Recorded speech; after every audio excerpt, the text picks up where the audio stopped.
Sumatran tigers can't seem to catch a break.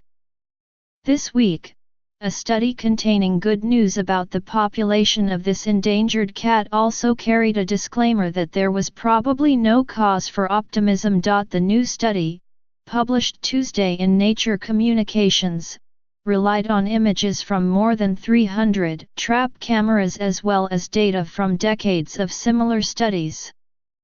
The authors reported that tiger density in Sumatra's three largest protected forests increased 5% per year from 1996 to 2014, suggesting that Indonesia's preservation efforts are slowly working. However, the increase was probably caused by an influx of tigers fleeing unprotected forests on the large western island in the Indonesian archipelago, where their numbers are dropping rapidly.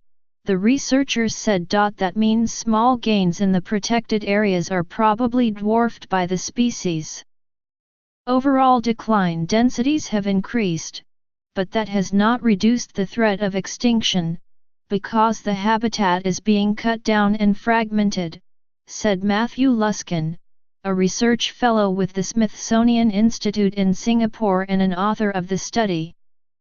You're basically packing more tigers into smaller areas.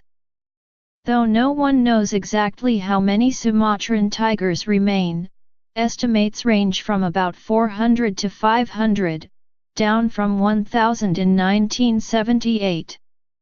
The animals are only on Sumatra, where their rainforest habitat is quickly being replaced by rubber and palm oil plantations. Tigers are particularly vulnerable to habitat fragmentation because they require expansive territories for hunting. The researchers estimated the Sumatran tiger's home range to be about 150 miles, which is large even by tiger standards.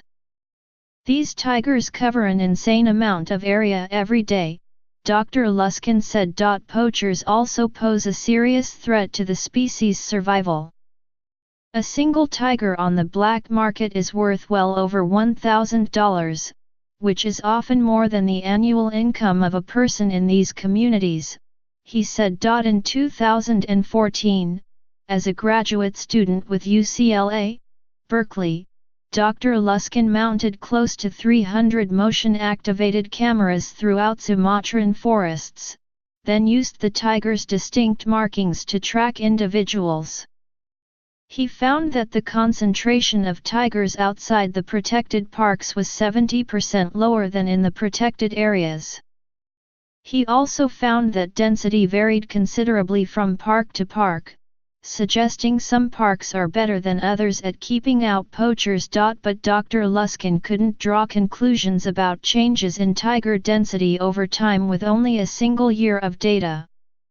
And data from previous studies had to be recalculated in order to standardize estimates of tiger density. That effort showed that overall tiger density had decreased by 17% from 2000 to 2012. Even as density in the protected forests was inching upward. And because the overall decline is driven by loss of habitat, some of the growth in the parks is probably just tigers fleeing the forest. When you cut down forest, the tigers all move inward, said Dr. Luskin.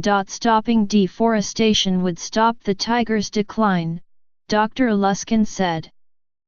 But the continuing demand for palm oil, a common ingredient in soap, lipstick, and even ice cream, makes that difficult. The production is so profitable, and everyone in these landscapes just wants to grow more.